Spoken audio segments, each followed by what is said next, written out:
Bonsoir, mesdames, messieurs.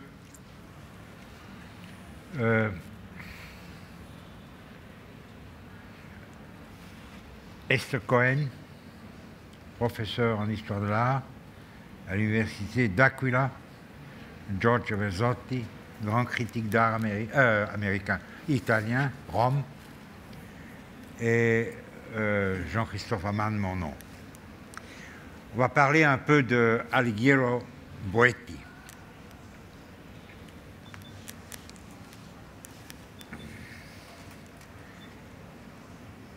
Quand j'étais directeur à la Kunsthalle de Bâle, j'ai fait une très grande exposition avec lui sur 2 étages, une sorte de rétrospective. En 1970, Jacques Monod, un biochimiste, prix Nobel, a écrit un livre basé sur ses recherches dans les années 60 avec le titre « L'hasard et la nécessité ».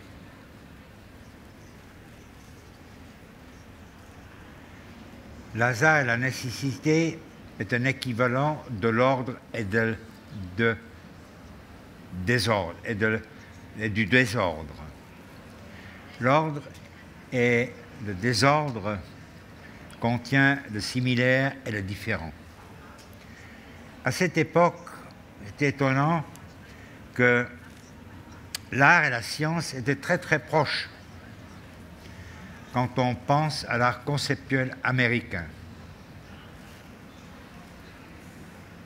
Disons peut-être anglo-saxon, avec Richard Long, avec Solwit, pour citer 2 artistes.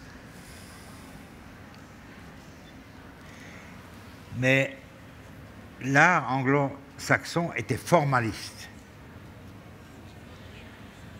Et le travail de Alighiero Boetti, basé sur l'ordre et le désordre, a inclus dès le début une dimension humaine. Pour donner un exemple, il a mis l'ordre et le désordre dans un carré. Si vous prenez ordine et disordine, ça fait 16 lettres, donc un carré de 4.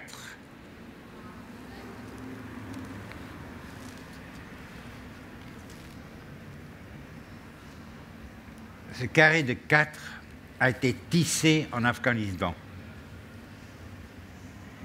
Et chacun de ces 100 pièces était différent.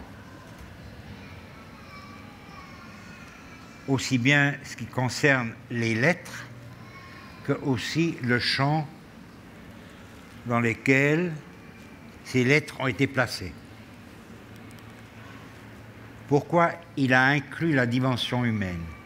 Parce que l'ordre et le désordre étaient des termes de base, mais Alighiero Boetti était toujours intéressé dans l'extension entre les termes.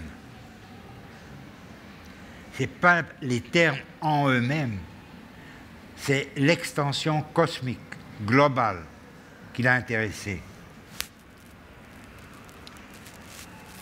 Oui, par exemple, je suis parfaitement d'accord.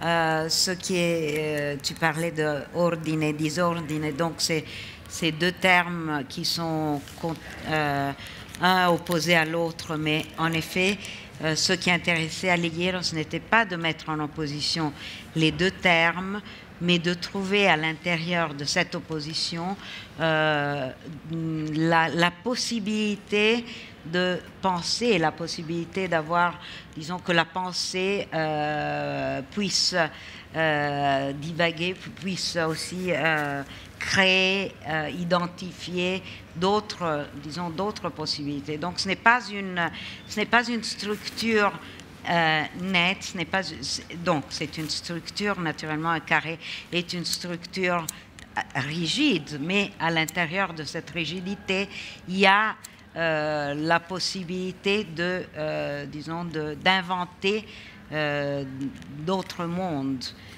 et surtout de relancer cette... Voilà, c'est d'inventer le tutto aussi. Le tutto, voilà, Ce sont exactement. des œuvres d'art Oui. qui ressemblent au fond à Jackson Pollock, mais tous tissés en Afghanistan, c'est-à-dire à Peshawar, parce que quand les Russes sont venus en 79,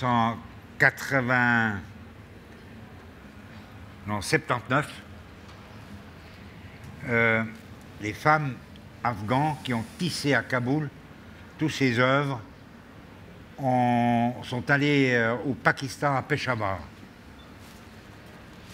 Qu'est-ce que tu en penses, Giorgio? Eh bien, je suis d'accord, bien sûr. J'ajouterai seulement la question de l'ironie.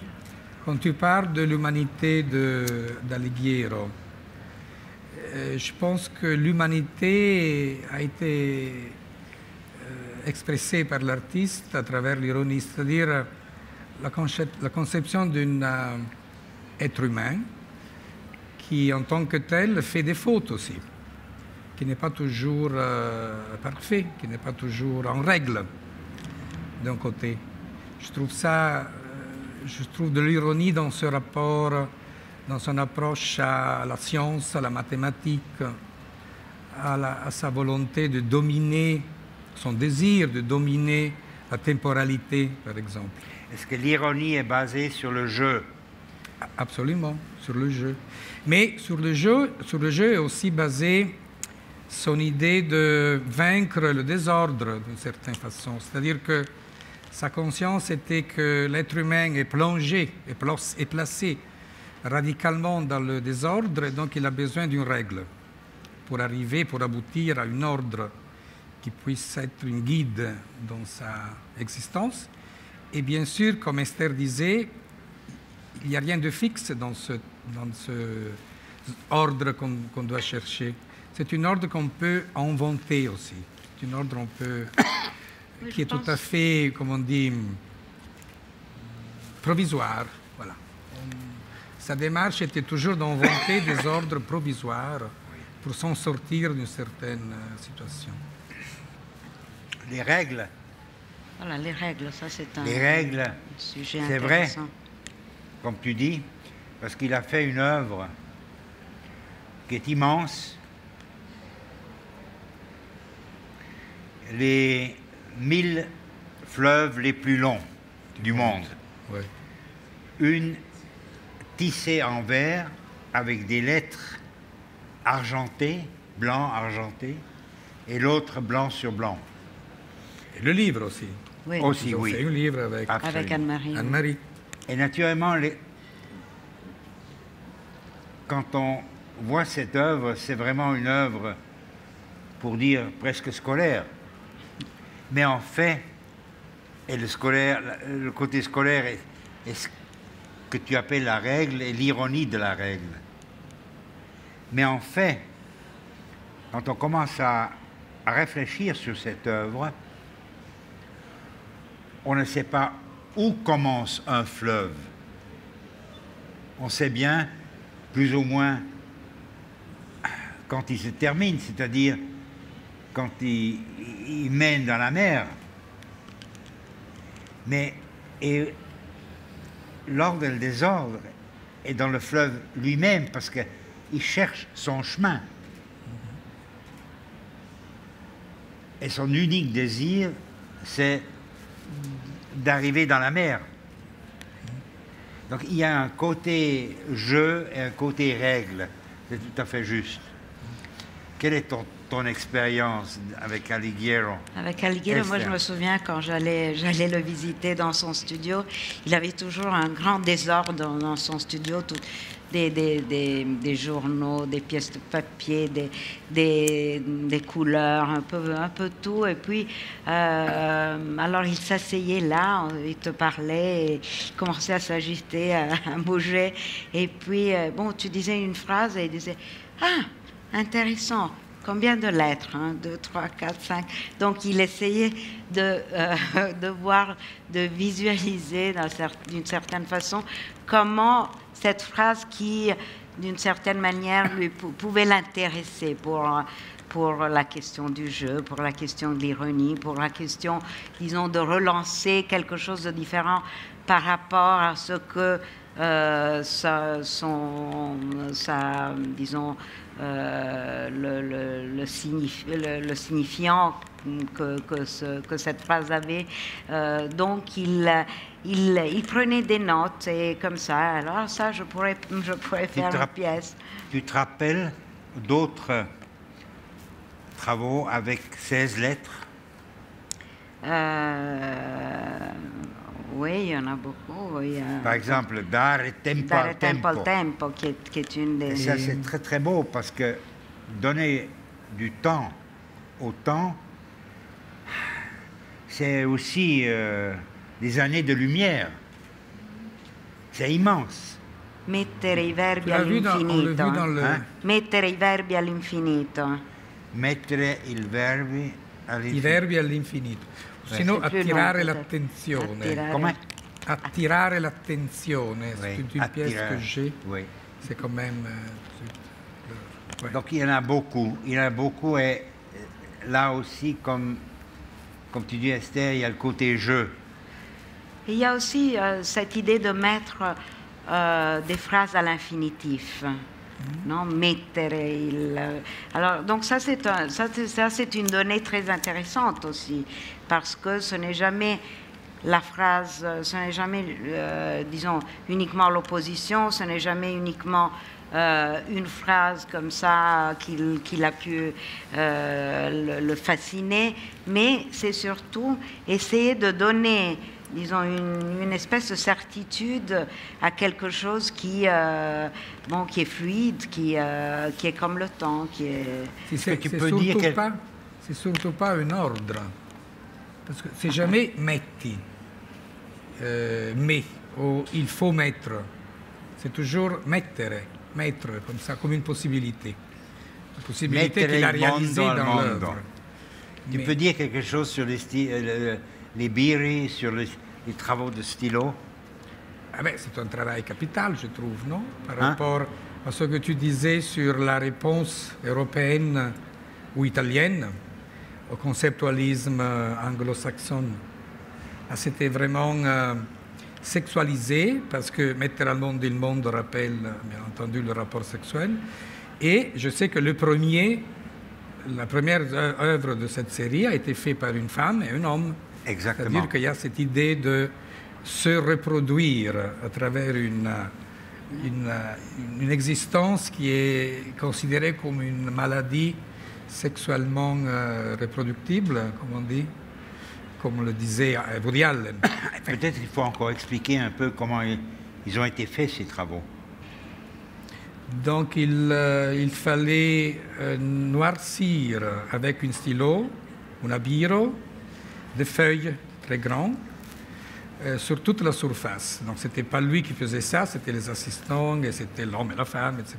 Plein de gens qui ont fait ça, à partir de Francesco Clemente et des autres, qui sont devenus des artistes aussi. Il fallait aussi suivre une règle, parce qu'avec le stylo, la règle, on peut pas faire qui était toujours la même et toujours différente par rapport à chaque pièce, était de ne pas toucher des espaces qui formaient les lettres de l'alphabet au but de la pièce ou à côté de la pièce, et des formes qui étaient des virgules. Chaque virgule, chaque forme correspondait à une lettre. Et donc l'œil du regardeur aurait dû chercher à travers cette correspondance virgule et lettre une phrase, et donc un signifié à la pièce. Ou sinon, il peut même regarder la pièce sans s'interroger sur aucun signifié, parce que c'est la possibilité des œuvres de Boetti. Et le stylo, la façon de remplir les surfaces ressemblait un peu aussi au tissage. Oui, on aurait dit des tissus. Et puis, les gens qui ont exécuté ces travaux parfois immenses ont dû faire un travail très concentré. Alighieri n'a pas accepté des erreurs. Et au fond, chaque œuvre exécutée sur papier, parfois à la suite collée sur une toile,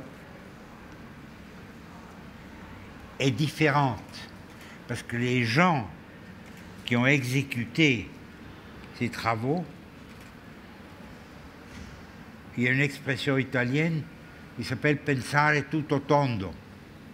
C'est-à-dire, c'est penser tout en rond. Parce qu'on ne pouvait pas penser chaque trait. C'est comme si je tricote. Je ne peux pas penser chaque tricotage. Alors, il y a de nouveau cet ordre de désordre dans la tête, dans l'émotion, dans la mentalité de ces gens, toujours différents, qui ont exécuté ces travaux. Donc il y a une lecture, disons, à différents niveaux à faire. Et je crois que quand, Giorgio, tu m'as répondu à mes questions, j'ai utilisé, ou tu m'as critiqué avec justice et justesse. J'ai parlé d'une... Qu'est-ce que j'ai dit? Qu'est-ce que j'avais dit? Tu as commencé en demandant si on peut parler, par rapport à Alighieri, d'une transgression par rapport Transgression, oui. À une norme qui n'est... Enfin, oui. Et bien sûr, on peut répondre que oui, bien sûr, il a été toujours transgressif par rapport au système linguistique de l'art occidental, parce qu'il a traversé ce système en le mettant, en le réversant. Enfin, il y a...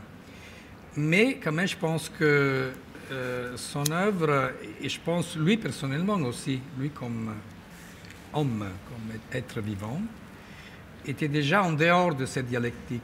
Il n'avait pas besoin d'être transgressif parce que il ne croyait pas aux normes. Il n'y avait pas il cherchait des règles pour que les règles étaient transgressées, mais il n'y croyait pas. Donc il ne se sentait pas l'héros qui devient artiste parce qu'il a renversé une règle qui était déjà renversée, parce qu'elle était déjà sans pouvoir, en effet. Non, c'est ça la règle du jeu, c'est ça, de ne plus croire aux règles. Donc il n'avait pas besoin d'être transgressif. C'est juste. Bien qu'il était transgressif par rapport au système, bien sûr. J'ai vu aujourd'hui... Il faut expliquer peut-être la question et la réponse. Peut-être les gens ne savent pas que le deuxième volume du catalogue raisonné d'Alighieri Boetti sortira avec un texte de Jean-Christophe Herrmann, qui est en effet une série de, disons, questions, entre guillemets, posées à d'autres auteurs, d'autres écrivains qui ont, entre guillemets, répondu. Oui. Et il y aura aussi à la fin une réponse qui réponse toutes les réponses. Ce catalogue, le deuxième volume, apparaîtra vers la fin de l'année, peut-être en octobre, si tout va bien. Et le deuxième volume sera en deux parties parce que la quantité des œuvres a augmenté beaucoup. Mais j'ai vu aujourd'hui chez Sperone un travail de Oncabarra et j'ai pensé au fond, ce serait intéressant de penser, de mettre l'œuvre de Oncabarra en opposition avec Alighieri Boetti, parce que sur ce travail de Oncabarra, il y a seulement une date. la surface est grise, un gris foncé, et avec le pinceau, il a écrit une date. La date, c'était 1975, avec une journée, je crois que le 24 octobre ou quelque chose comme ça. Et je me suis dit, justement, notre tradition est complètement différente, occidentale, d'une tradition japonaise orientale. Alighiero avait besoin de mettre l'ordre et le désordre. Pourquoi? Parce que dans la pensée judéo-chrétienne, Dieu, et je parle d'une façon anthropologique, Dieu a créé l'homme selon son image. Et puis, le monde aura une fin dans l'Apocalypse. Mais dans la pensée japonaise, il n'y a pas de début, il n'y a pas de fin. Donc il y a seulement chaque jour. Et dans la pensée bouddhiste, il y a chaque jour est un bon jour. Est un bon jour. Et je veux dire, chaque jour est un jour dans l'univers. Donc ça, c'est intéressant aussi. Il y a une opposition. Il faut, bon, la distance qui est immense entre ordre et désordre, mais il fallait l'ordre et le désordre. Et dans la pensée japonaise, il y a, au fond, pas un début et pas une fin. Il y a seulement toujours le présent. Une continuité, comme ça. Oui. Le présent dans la continuité, qui n'a pas un début et pas une fin. Ce serait intéressant aussi de penser un peu sur ça. Qu'est-ce que tu penses, Esther? Non, je suis d'accord, mais dans la pensée occidentale, à partir, disons, de la philosophie grecque ancienne, dans les textes d'Héraclite, plutôt que, disons, des penseurs, des philosophes grecs anciens, il y a déjà cette pensée qui est totalement définie, disons. Et je pense que cette idée d'un déroulement des choses, qu'il n'y a pas de fixité, qu'il n'y a pas de disons, de choses qui existent en absolu, non? Il n'y a pas une chose absolue, mais il n'y a que peut-être une entité supérieure, mais à part ça, les choses ont un cours. Et bon, je pense que Alighiero essayait un peu de guermir cette... comme ça, comme des instants de la vie, je pense. Il avait toujours cette soif, comme ça, cette envie de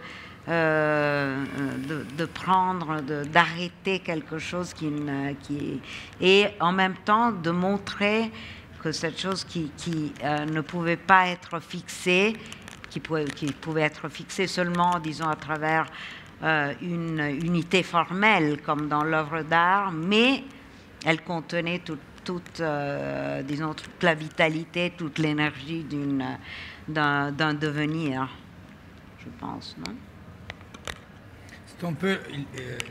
C'est pas par hasard qu'il a fait la série de Tutto, parce que ces grandes œuvres, tu peux les regarder comme des images circulaires, parce qu'ils n'ont pas un haut et un bas, une droite et une gauche. Et tu peux les regarder comme tu veux. Et donc c'est un peu une idée, une figure de circularité. Oui. C'est un peu ce que tu disais avant, comme opposé à la... Bien que dans le Tutto, il y a toujours des objets, mais intercalés. Oui. De façon qu'au fond, quand on regarde un Tutto, on pense qu'il y a seulement des couleurs.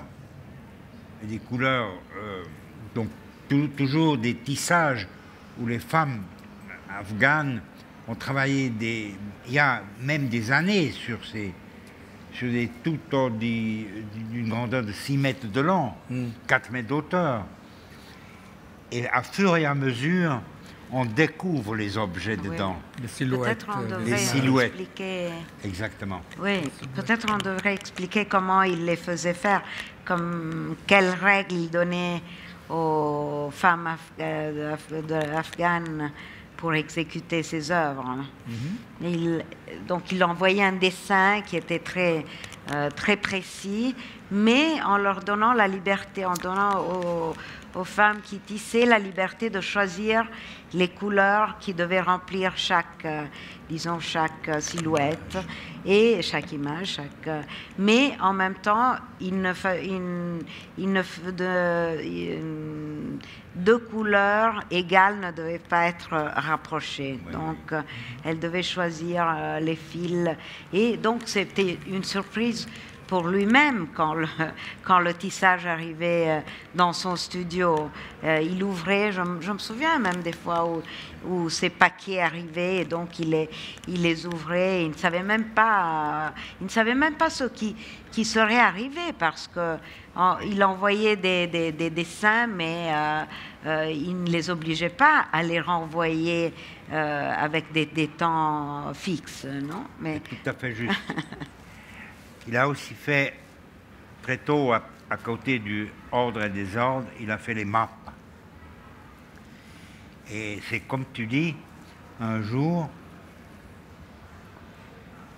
une grande mappa est arrivée avec une couleur de la mer turquoise.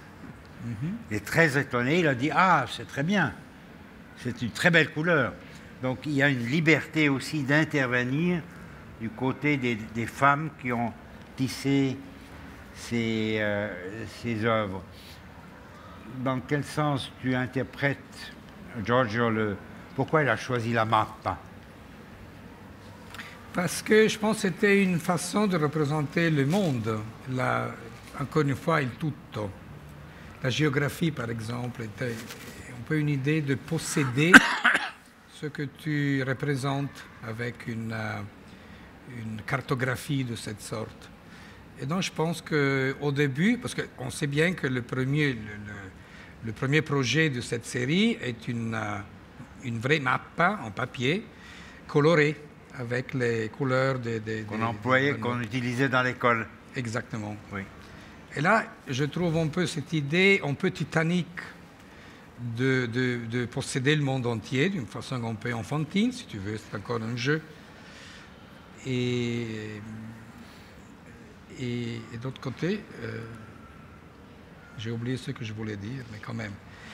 Il y a quand même cette idée d'une... Tu disais que c'était comme une idée oui. du tout. Hein. D'un côté, c'est le tout. Et de l'autre côté, c'est le jeu sur la combinaison qu'on trouve dans ces travaux postaux, par exemple, avec les timbres, etc., et qui se base sur la série de couleurs. Là, c'était un jeu de combination assez déterminé déjà par des règles qui étaient le panneau de ce pays doit être coloré comme ça. Et donc, je le fais comme ça. Donc, c'était déjà se donner des règles pour partir avec un jeu. Qui est toujours et en même temps, comme disait Jean-Christophe, il y a toujours à l'intérieur des règles, il y a toujours le hasard. C'est toujours... C'est quand même, je trouve, ce désir un peu vraiment enfantin et titanique aussi de posséder ce que tu représentes. L'espace et le temps, parce que le travail avec les timbres, les travaux postaux, c'est un peu aussi un essai de posséder le temps, de dominer le temps, d'envisager le temps qui arrivera, d'organiser le temps qui arrivera. La date, sa hypothétique date de mort. Aussi, comme ça, hein? c'est-à-dire... Et naturellement, il y a sous l'aspect de l'ordre et le désordre, les continents sont devenus dans un processus extraordinaire, ce qu'ils sont aujourd'hui. C'est aussi une leçon de géopolitique, si tu veux. Et puis, si tu veux. Oui, et puis inclut les changements géopolitiques, parce qu'au début, il a représenté la Russie tout en rouge. Ouais. Mais après 1990, cette Russie a disparu. Donc, le changement politique qu'il incluait dans la représentation des pays, naturellement, pas trop dans le détail, mais quand même reconnaissable, incluait ce que j'appelais, il incluait la dimension humaine. C'est que justement le formalisme du art conceptuel américain n'aurait jamais accepté. Exactement, oui, c'est ça. C'est aussi une chose intéressante parce que pour les Américains, Jean-Paul Sartre, Heidegger, Husserl, c'est plutôt du côté de la philosophie. Ils sont complètement axés sur la philosophie du langage. Et je crois que l'art américain, conceptuel américain, est très basé sur la philosophie du langage. Tout à fait. Tout à fait. Je dirais que... À la différence du concept européen de la philosophie. Vous êtes d'accord? Oui, c'est même vrai que les Américains aussi ont sont plongés leurs intérêts aussi beaucoup dans la philosophie européenne, mais surtout, disons, dans la philosophie structuraliste et déconstructiviste, disons. Mais ça, c'est un autre, c'est un autre aspect. Oui. Il y a un autre aspect encore de la dimension du jeu, et aussi de cette ironie dont tu as parlé, Giorgio, c'est qu'il a travaillé aussi avec des gens,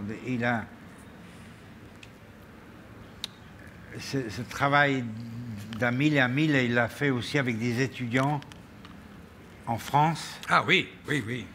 Et ça, c'est très... Et ça, de nouveau, incluait cette dimension humaine qui est incroyable. Oui. Donc, il y a une dimension charismatique aussi. Oui. Bien que l'artiste n'était pas présent. Exactement. Parce que c'est tu juste. trouves l'œuvre Oui. qui devient une œuvre collective, en effet, non? Parce que les étudiants de ces académies d'art en France Oui. ont travaillé de façon très libre, mais bien sûr en suivant un projet. Et donc voilà, ils ont fait les dessins. Oui. Les dessins sont devenus des tapis, etc., Oui. avec une autre collectivité encore au travail sur son projet. Donc c'est une œuvre, si tu veux, titanique, parce que, encore une fois, pour l'avoir au complet, tu as besoin d'un espace énorme pour voir tous les... Donc c'est Alighiero Boetti, mais il n'est pas présent, enfin il est présent avec un mot, une idée. Oui. Et donc c'est un peu l'apothéose renversée de l'artiste romantique héros qui se met en discussion d'une façon radicale. Et encore une fois, il ironise beaucoup, parce que je me mets en discussion, je disparais un peu, je ne suis pas au centre de l'opérativité, mais l'œuvre est énorme et gigantesque.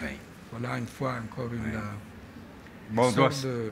C'est une très bonne remarque. Hein. On doit terminer cette petite discussion. Et je pense que pour ceux qui ne connaissent pas le travail d'Alighiero Boetti, c'est un peu difficile d'avoir compris de quoi nous parlons. Je pense que tout le monde le connaît. Oui, je ne sais pas. Et on a parlé d'un artiste qui est magnifique. Et peut-être l'Italie devient champion d'Europe. Bonne soirée. Merci beaucoup.